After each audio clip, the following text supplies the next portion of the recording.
Maradona, the drug that destroyed a football legend. Once in every generation, football gives the world a genius, someone whose talent feels almost supernatural, as if his boots were kissed by the gods. For Argentina, that man was Diego Armando Maradona. From the dusty streets of Villa Fiorito to the bright lights of the World Cup, Maradona's rise was the kind of story you'd think only happens in dreams. But dreams can quickly turn into nightmares, and behind the glory, Maradona was fighting a battle no one could see, glory and fame. In 1986, he ruled the world. He led Argentina to World Cup victory, scoring two of the most famous goals in history, the hand of God, and the goal of the century. In Italy, he transformed Napoli from an ordinary club into champions. The city worshipped him like a saint.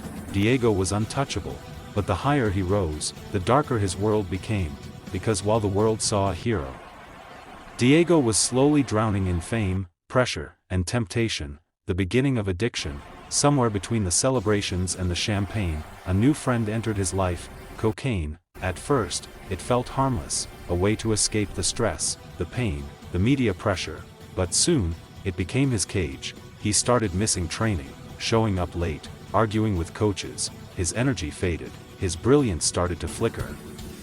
The fans didn't know. The cameras didn't see.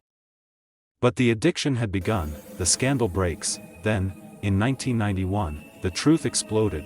Diego Maradona, the world's greatest player, had tested positive for cocaine. He was banned from football for 15 months. The headlines were brutal. The fans were heartbroken. The hero of Naples became a broken man overnight. Behind closed doors, Maradona's health collapsed, his weight increased. His energy disappeared. The man who once ruled the pitch was now fighting for control of his own life. The comeback, but Diego was never one to give up easily. After the ban, he tried to return, first in Spain, then back home in Argentina. He wanted to prove to the world that he still had the magic. In 1994, at the World Cup in the United States, he scored a stunning goal. He screamed into the camera, eyes wide with passion. It looked like the old Maradona was back. But only days later, it all fell apart again. He was tested, and once again, he failed, this time, for ephedrine, a banned stimulant. FIFA expelled him from the tournament. It was the end, the final whistle on a legendary career, blown by his own demons. The decline, in the years that followed, Diego's life was a storm.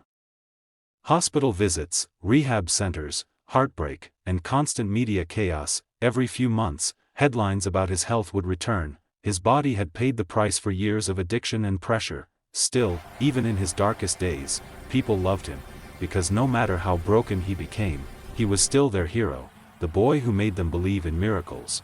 The end and legacy. On November 25, 2020, Diego Maradona passed away. Millions filled the streets of Buenos Aires to say goodbye. Murals covered the city walls. People cried, chanted his name, and lit candles, because despite everything, the scandals, the drugs, the downfall, Diego Maradona was more than a footballer.